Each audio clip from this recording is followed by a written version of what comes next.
So this quick tip video covers 5 of my favourite keyboard shortcuts in Teams that can really help you become more efficient.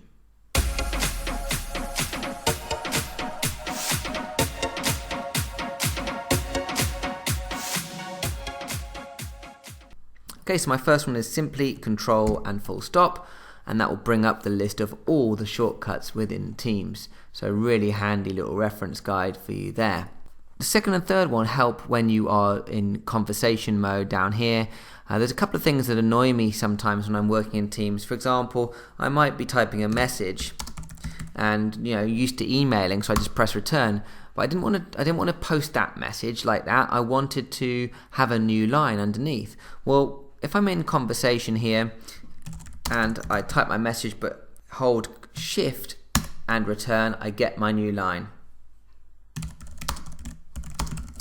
So that's Shift and returning at my new line. Another one, when you're down in that conversation and you're thinking, oh, actually I want to do more than this, I want to get into my full formatting options. Well, that's quite easy to do. Ctrl Shift X, and I'm now in that version of making a new conversation where I can add formatting and change the options there.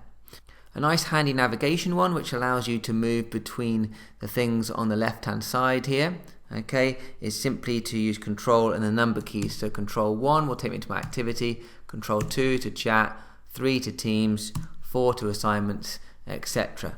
So I can use Control and number keys to move down the side there.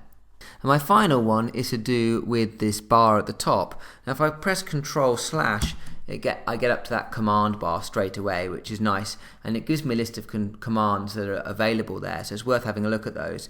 So if I do Control / G, that will take me to the go-to options. It's a quick way of navigating to a channel or a particular team. I can easily do that, just get Control / G, and I can just click on whichever one I want to get to.